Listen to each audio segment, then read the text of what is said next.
अजकल दियाँ most common problems जिमें कि साडी मैमरी लॉस होना और वीक हो जाना, जिमें सानू चीज़ां जिहड़ियां बहुत ज़्यादा चेते भुल्लण लग जांदियां आ बहुत जल्दी, और वेट गेन होण लग जांदा आ, कोलैसट्रॉल लैवल बॉडी दे विच अल्टर होण लग जांदा, जां तां बहुत ज़्यादा वधण लग जांदा जां घटण लग जांदा।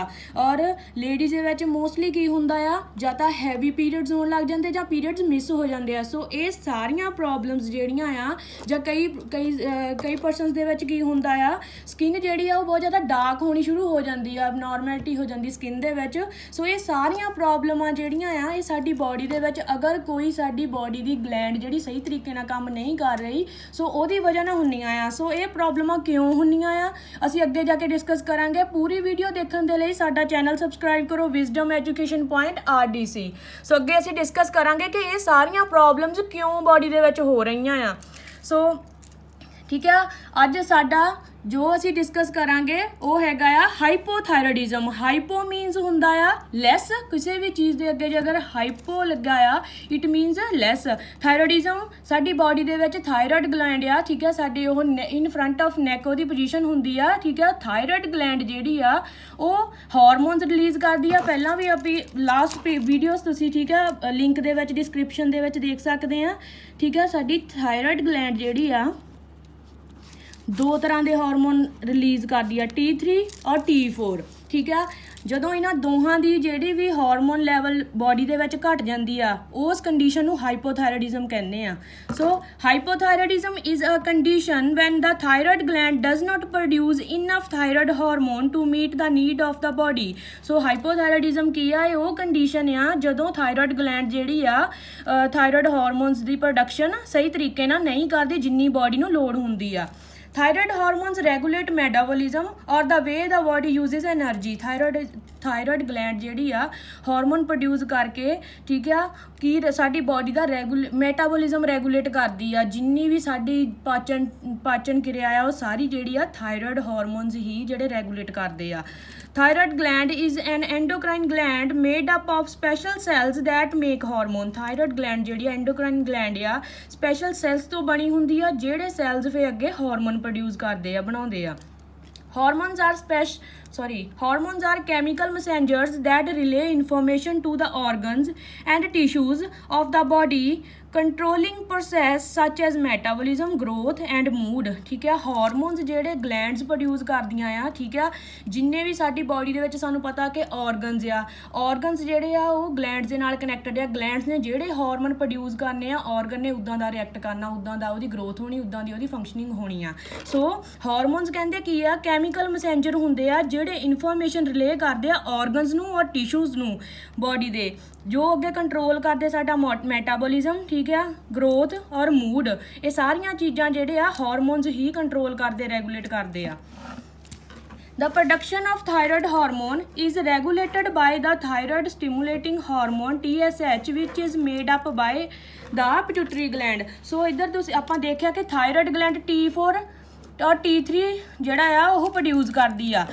पिट्यूटरी ग्लैंड, ठीक है, ये दो ग्लैंड्स आ जिहड़ियां इस कंडीशन दे विच इनवॉल्वड आ। थायराइड ग्लैंड है, pituitary gland. Thyroid gland T4 और T3 जिहड़े हार्मोन प्रोड्यूस करदी आ, इन्हां दोनों नूं कंट्रोल करन दे लई मीनस बॉडी दे विच किन्नी नीड आ, किन्ना नॉर्मल, हर एक हार्मोन दा जिहड़ा आ नॉर्मल लैवल आ, उस नॉर्मल लैवल तो अगे जे घट जांदा जां वध जांदा, वो सारा रेगुलेट जिहड़ी आ पिट्यूटरी ग्लैंड एक अपना हार्मोन प्रोड्यूस करके रेगुलेट करदी आ, उस हार्मोन नूं TSH कहा जांदा आ, ठीक है।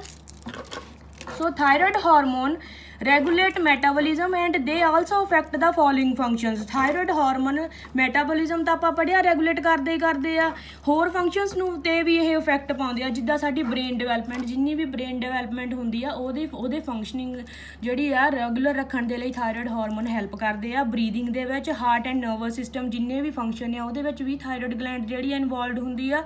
साडा बॉडी टैंपरेचर मेनटेन करन दे लई भी पिट्यूटरी ग्लैंड, ठीक है, क्योंकि इस विच दो ग्लैंड्स आ, इस करके साडा बॉडी टैंपरेचर हाइपोथैलेमस और पिट्यूटरी ग्लैंड जिहड़ी आ ओही रेगुलेट करदे आ।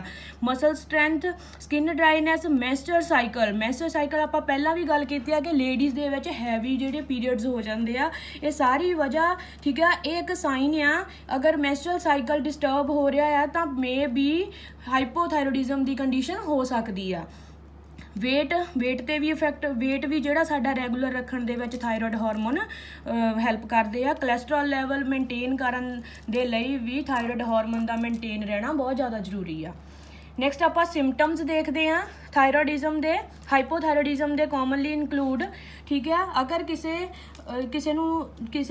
ਪੇਸ਼ੈਂਟ ਨੂੰ ਲੱਗਦਾ ਹੈ ਕਿ ਹਾਈਪੋਥਾਇਰੋਇਡਿਜ਼ਮ ਆ, ਠੀਕ ਹੈ, ਉਹਦੇ ਵਿੱਚ ਸਿੰਪਟਮਸ ਆਹ ਵਾਲੇ ਦੇਖੇ ਜਾਂਦੇ ਆ, ਠੀਕ ਹੈ। ਪੇਸ਼ੈਂਟ ਨੂੰ ਵੈਸੇ ਹੀ ਫਟੀਗ ਮੀਨਸ ਥਕਾਵਟ ਮਹਿਸੂਸ ਹੁੰਦੀ ਆ, weight gain ਹੋਣ ਲੱਗ ਜਾਂਦਾ ਆ। ਸੋ ਇਹ ਮੋਸਟ ਕਾਮਨ, ਠੀਕ ਆ, ਇਹ ਥੋੜ੍ਹਾ ਕਨਫਿਊਜ਼ਨ ਆ ਸਾਰਿਆਂ ਦੇ ਵਿੱਚ ਕਿ ਹਾਈਪੋਥਾਇਰੋਇਡਿਜ਼ਮ ਦੇ ਵਿੱਚ weight gain ਹੁੰਦਾ ਜਾਂ ਹਾਈਪਰ ਦੇ ਵਿੱਚ ਹੁੰਦਾ ਆ। ਸੋ ਆਪਾਂ ਕੀ ਇਹਦੇ ਵਿੱਚ ਕੀ ਆ ਕਿ ਹਾਈਪੋਥਾਇਰੋਇਡਿਜ਼ਮ ਦੇ ਵਿੱਚ weight gain ਹੁੰਦਾ, ਕਿਉਂਕਿ ਹਾਈਪੋਥਾਇਰੋਇਡਿਜ਼ਮ ਦੇ ਵਿੱਚ ਕੀ ਹੁੰਦਾ, T3 T4 ਦਾ ਲੈਵਲ ਜਿਹੜਾ ਆ ਉਹ ਘਟ ਜਾਂਦਾ ਔਰ ਬੋਡੀ ਦੇ ਵਿੱਚ ਕੋਲੈਸਟਰੋਲ ਲੈਵਲ ਵੱਧ ਜਾਂਦਾ। ਇਸ ਵਜ੍ਹਾ ਕਰਕੇ ਕੋਲੈਸਟਰੋਲ ਵਧਣ ਦੇ ਨਾਲ ਜਿਹੜਾ ਆ weight gain ਹੋਣਾ ਸ਼ੁਰੂ ਹੋ ਜਾਂਦਾ, ਕੰਟੀਨਿਊ ਅਬਨੋਰਮਲ weight gain ਹੋਣਾ ਸ਼ੁਰੂ ਹੋ ਜਾਂਦਾ। ਸੋ ਇਹ ਇੱਕ ਸਿੰਪਟਮ ਆ ਹਾਈਪੋਥਾਇਰੋਇਡਿਜ਼ਮ ਵਾਲੇ ਪੇਸ਼ੈਂਟ ਦੇ ਵਿੱਚ। ਨੈਕਸਟ ਕੋਲਡ ਇੰਟੋਲਰੈਂਸ ਮੀਨਸ ਕਿ ਪੇਸ਼ੈਂਟ ਜਿਹੜਾ ਆ ਘੱਟ ਟੈਂਪਰੇਚਰ ਉਹ ਤੋਂ ਜਿਹੜਾ ਆ ਉਹ ਟੋਲਰੇਟ ਨਹੀਂ ਹੁੰਦਾ, ਮੀਨਸ ਉਹਨੂੰ ਠੰਡ ਜਲਦੀ ਲੱਗਣੀ ਸ਼ੁਰੂ ਹੋ ਜਾਂਦੀ ਆ। Slow heart rate, movement and speech. So ਇਹ ਸਾਰੀਆਂ ਚੀਜ਼ਾਂ ਆਪਾਂ ਪਹਿਲਾਂ ਇੱਧਰ ਦੇਖੀਆਂ ਆ ਕਿ ਸਾਡੀ ਜਿੰਨੀ ਵੀ ਬੈਲੈਂਸ ਐਂਡ ਕੋਆਰਡੀਨੇਸ਼ਨ ਉਹ ਵੀ ਥਾਇਰੋਇਡ ਹਾਰਮੋਨ ਰੈਗੂਲੇਟ ਕਰਦੇ। ਇਸ ਕਰਕੇ ਮੂਵਮੈਂਟ ਔਰ ਸਪੀਚ ਸਾਡੀ ਵੀ ਜਿਹੜੀ ਆ ਉਹ ਡਿਸਟਰਬ ਹੋ ਜਾਂਦੀ ਆ, ਕਿਉਂਕਿ ਅਗਰ T3 T4 ਲੈਸ ਹੋ ਜਾਣਾ ਤਾਂ ਪੇਸ਼ੈਂਟ ਦਾ ਮੂਡ ਵੀ ਜਿਹੜਾ ਉਹ ਵੀ ਡਿਸਟਰਬ ਹੋ ਜਾਣਾ, ਡਿਪਰੈਸਡ ਰਹਿਣ ਲੱਗ ਜਾਂਦਾ patient. Joint and muscle pain, cramps and weakness, constipation, dry skin, heavy periods ਵੀ ਇੱਕ ਜਿਹੜਾ ਸਿੰਪਟਮ ਆ ਕਿ ਹਾਈਪੋਥਾਇਰੋਇਡਿਜ਼ਮ ਹੋ ਸਕਦਾ ਆ। ਹਾਈ ਕੋਲੈਸਟਰੋਲ ਦਾ ਲੈਵਲ ਜਿਹੜਾ ਬੋਡੀ ਦੇ ਵਿੱਚ ਨਾਰਮਲ ਨਾਲੋਂ ਹਾਈ ਹੋ ਜਾਂਦਾ। Puffy face, feet and hands. Insomnia means lack of sleep, ਠੀਕ ਹੈ, ਕਿ ਜਿਹੜੀ ਨੀਂਦ ਆਉਣੀ ਵੀ ਘਟ ਜਾਂਦੀ ਆ ਜਾਂ ਆਉਂਦੀ ਨਹੀਂ ਪੇਸ਼ੈਂਟ ਨੂੰ। Balance and coordination issues. So ਅਗਰ ਸਾਡੀ ਬ੍ਰੇਨ ਫੰਕਸ਼ਨਿੰਗ, ਅਗਰ ਸਾਡੀ ਮੈਮਰੀ, ਸਾਰਾ ਕੁਛ ਅਫੈਕਟ ਕਰ ਰਹੇ ਆ T3 T4 ਥਾਇਰੋਇਡ ਹਾਰਮੋਨ, ਅਗਰ ਉਹ ਰੈਗੂਲੇਟ ਨਹੀਂ ਹੈਗੇ, ਥਾਇਰੋਇਡ ਗਲੈਂਡ ਘੱਟ ਉਹਨਾਂ ਨੂੰ ਪ੍ਰੋਡਿਊਸ ਕਰ ਰਹੀ ਆ, ਤਾਂ ਸਾਡਾ ਬੈਲੈਂਸ ਐਂਡ ਕੋਆਰਡੀਨੇਸ਼ਨ ਇਸ਼ੂਜ਼ ਵੀ ਪੇਸ਼ੈਂਟ ਦੇ ਵਿੱਚ ਆਉਂਦੇ ਆ ਔਰ ਪੇਸ਼ੈਂਟ ਜਿਹੜਾ ਆ ਡਿਪਰੈਸਡ ਰਹਿਣ ਲੱਗ ਜਾਂਦਾ ਆ। ਨੈਕਸਟ ਆਪਾਂ ਦੇਖਦੇ ਆ ਕਿ ਹਾਈਪੋਥਾਇਰੋਇਡਿਜ਼ਮ ਹੁੰਦਾ ਕਾਹਤੇ ਆ, ਕਿਹੜੀ ਵਜ੍ਹਾ ਇਹਦੇ ਕਾਰਨ ਕਰਕੇ ਕਿਉਂ ਸਾਡੀ ਬੋਡੀ ਦੇ ਵਿੱਚ ਹਾਈਪੋਥਾਇਰੋਇਡਿਜ਼ਮ ਹੋ ਜਾਂਦਾ ਆ। So causes of hypothyroidism can occur if the thyroid gland fail to work properly। ਅਗਰ ਥਾਇਰੋਇਡ ਗਲੈਂਡ ਪ੍ਰੋਪਰਲੀ ਕੰਮ ਕਰਨ ਦੇ ਲਈ ਫੇਲ ਹੋ ਜਾਂਦੀ ਆ ਤਾਂ ਹਾਈਪੋਥਾਇਰੋਇਡਿਜ਼ਮ ਹੋ ਸਕਦਾ ਆ। ਕਿੰਨਾ ਕੰਡੀਸ਼ਨਸ ਕਰਕੇ ਹੋ ਸਕਦਾ ਆ? ਫਸਟ ਹੈਗੀ ਆ ਥਾਇਰੋਇਡਾਈਟਸ। ਥਾਇਰੋਇਡ ਮੀਨਸ ਥਾਇਰੋਇਡ ਗਲੈਂਡ, ਆਈਟਸ ਅਗਰ ਕਿਸੇ ਵੀ ਚੀਜ਼ ਪਿੱਛੇ ਆਈਟਸ ਲਗਾ, ਇਟ ਮੀਨਸ ਉਹ ਚੀਜ਼ ਸਵੈਲਨ ਅਪ ਹੋ ਗਈ ਆ, ਉਹਦੀ ਇਨਫਲਾਮੇਸ਼ਨ ਹੋ ਗਈ ਆ, ਠੀਕ ਆ। ਸੋ ਇਟ ਮੀਨਸ ਥਾਇਰੋਇਡਾਈਟਸ ਕੀ ਹੁੰਦਾ ਆ? Inflammation of the thyroid gland the inflammation ਹੋ ਗਈ ਆ। It can be occurred by the viral ਔਰ ਬੈਕਟੀਰੀਅਲ ਇਨਫੈਕਸ਼ਨ। ਇਹ ਇਨਫਲਾਮੇਸ਼ਨ ਜਿਹੜੀ ਥਾਇਰੋਇਡ ਗਲੈਂਡ ਸਵੈਲਨ ਅਪ ਹੋ ਗਈ ਆ, ਉਹ ਮੇ ਬੀ ਬੈਕਟੀਰੀਆ ਔਰ ਵਾਇਰਲ ਇਨਫੈਕਸ਼ਨ ਕਰਕੇ ਹੋ ਸਕਦੀ ਆ। ਇਹਦੇ ਨਾਲ ਕੀ ਹੋ ਜਾਣਾ ਫਿਰ ਅੱਗੇ? ਥਾਇਰੋਇਡ ਗਲੈਂਡ ਨੇ ਆਪਣੇ ਜਿਹੜੇ ਹਾਰਮੋਨਸ ਆ ਉਹ ਘੱਟ ਪ੍ਰੋਡਿਊਸ ਕਰਨ ਲੱਗ ਜਾਣੇ ਔਰ ਬੋਡੀ ਦੇ ਵਿੱਚ weight gain ਹੋਣ ਦੇ ਨਾਲ ਅੱਗੇ ਫਰਦਰ ਹੋਰ ਬਹੁਤ ਸਾਰੀਆਂ ਪ੍ਰੋਬਲਮਸ ਆਉਣ ਲੱਗ ਜਾਣੀਆਂ। ਨੈਕਸਟ ਕਾਜ਼ ਹੈਗਾ ਆ ਹਾਸ਼ੀਮੋਟੋਸ ਡਿਸੀਜ਼। ਹਾਸ਼ੀਮੋਟੋ ਡਿਸੀਜ਼ ਕੀ ਹੁੰਦੀ ਆ? It is an autoimmune disease, a disorder in which the immune system attacks the body's own cell and organs। Hashimoto disease ਕੀ ਆ? ਇਹ ਇੱਕ ਆਟੋ ਇਮਿਊਨ ਡਿਸੀਜ਼ ਆ। ਸਾਡੀ ਬੋਡੀ ਦੇ ਵਿੱਚ ਸਾਨੂੰ ਪਤਾ ਕਿ ਆਪਣਾ ਇੱਕ ਇਮਿਊਨ ਸਿਸਟਮ ਆ ਜਿਹੜਾ ਡਿਸੀਜ਼ਜ਼ ਦੇ ਲਈ ਆਪ ਵੀ ਫਾਈਟ ਕਰਦਾ ਰਹਿੰਦਾ ਉਸ ਚੀਜ਼ ਨੂੰ ਖਤਮ ਕਰਨ ਦੇ ਲਈ ਅਗਰ ਕੋਈ ਇਨਫੈਕਸ਼ਨ ਬੋਡੀ ਦੇ ਵਿੱਚ ਆ ਜਾਂਦਾ। ਸੋ ਹਾਸ਼ੀਮੋਟੋ ਡਿਸੀਜ਼ ਦੇ ਵਿੱਚ ਕੀ ਹੁੰਦਾ ਕਿ ਬੋਡੀ ਦਾ ਆਪਣਾ ਇਮਿਊਨ ਸਿਸਟਮ ਥਾਇਰੋਇਡ ਗਲੈਂਡ ਤੇ ਅਟੈਕ ਕਰਨ ਲੱਗ ਜਾਂਦਾ, ਉਹਨੂੰ ਐਂਟੀਜਨ ਸਮਝਣ ਲੱਗ ਜਾਂਦਾ। ਸੋ ਉੱਥੇ ਫਾਈਟ ਹੋਣ ਲੱਗ ਜਾਂਦੀ ਆ। ਇਸ ਵਜ੍ਹਾ ਨਾਲ ਥਾਇਰੋਇਡਾਈਟਸ ਹੋ ਜਾਂਦਾ, ਇਨਫਲਾਮੇਸ਼ਨ ਹੋ ਜਾਂਦੀ ਹੈ ਥਾਇਰੋਇਡ ਗਲੈਂਡ ਦੀ, ਤੇ ਜਿਹੜੀ ਹਾਰਮੋਨ ਪ੍ਰੋਡਕਸ਼ਨ ਆ ਉਹ ਅਲਟਰ ਹੋ ਜਾਂਦੀ ਆ। ਨੈਕਸਟ ਕਾਜ਼ ਹੈਗਾ ਕੰਜੈਨਿਟਲ hypothyroidism। In this case the thyroid gland does not function properly from birth।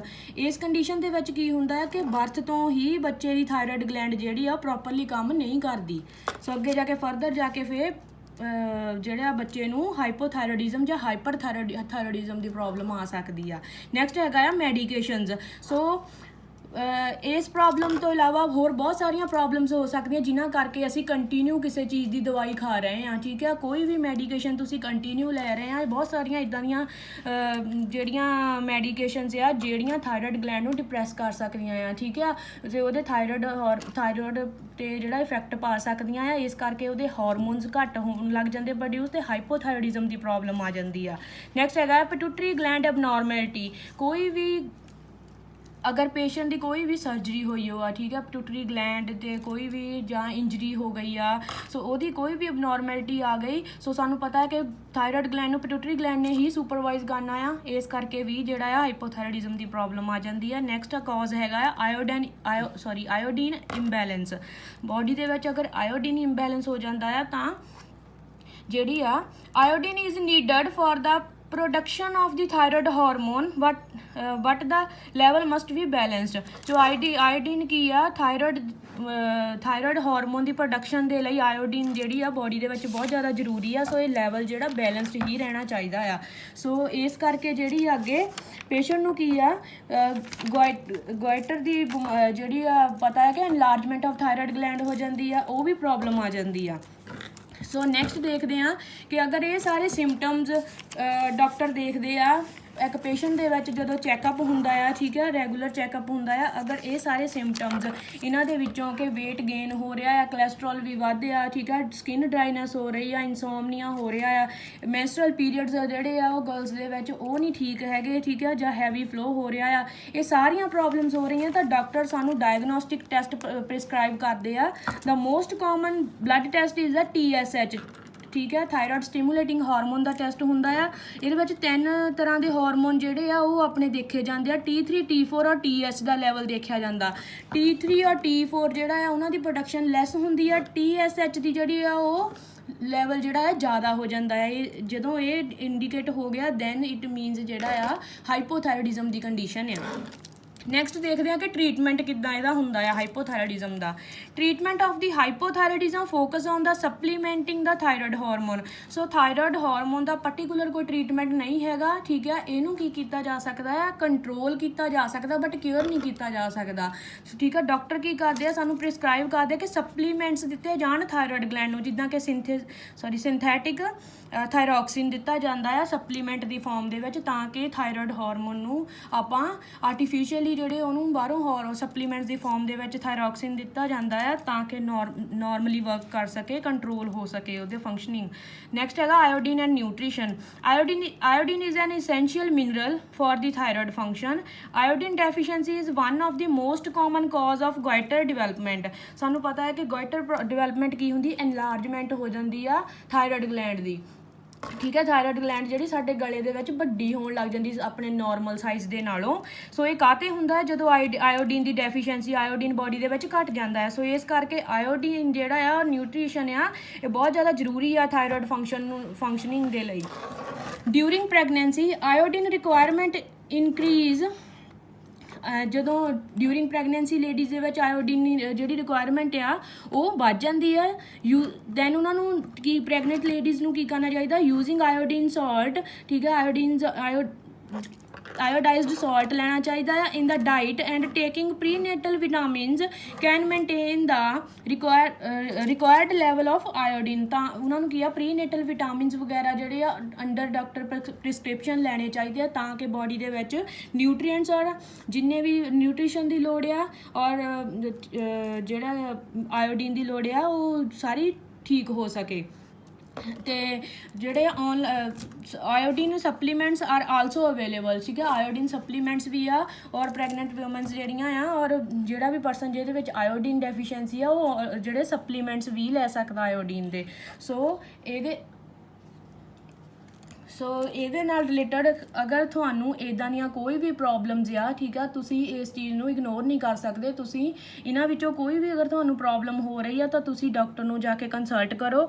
ਇਹਨਾਂ ਸਾਰੀਆਂ ਚੀਜ਼ਾਂ ਨੂੰ, ਠੀਕ ਹੈ, ਟਰੀਟਮੈਂਟ ਜਿਹੜਾ ਆ ਸਪਲੀਮੈਂਟਸ ਦੇ ਨਾਲ ਅਸੀਂ ਕੰਟਰੋਲ ਤਾਂ ਕਰ ਸਕਦੇ ਹਾਂ ਬਟ ਇਹਦੇ ਨਾਲ ਜਿਹੜੀ ਆ ਸਾਨੂੰ ਆਪਣੀ ਲਾਈਫ ਦੇ ਵਿੱਚ, ਠੀਕ ਆ, ਫਿਜ਼ੀਕਲ ਐਕਟੀਵਿਟੀ ਐਡ ਕਰਨੀ ਵੀ ਬਹੁਤ ਜ਼ਿਆਦਾ ਜ਼ਰੂਰੀ ਆ। ਇਕੱਲੀ ਮੈਡੀਸਨ ਲੈਣਾ ਹੀ ਇੱਕ ਇਹਦਾ ਹੱਲ ਨਹੀਂ ਹੈਗਾ। ਫਸਟ ਅਗਰ ਤੁਸੀਂ ਆਪਣੇ ਡੇਲੀ ਰੂਟੀਨ ਦੇ ਵਿੱਚ एक्सरसाइज और अपनी डाइट, ठीक है, दोनों चीज़ां पहला सैट करूँगे, आफ्टर दैट मैडिसन ने जिहड़ा है वो काम करना शुरू करना। सो साडा चैनल सबसक्राइब करो, wisdom education point RDC। Thank you.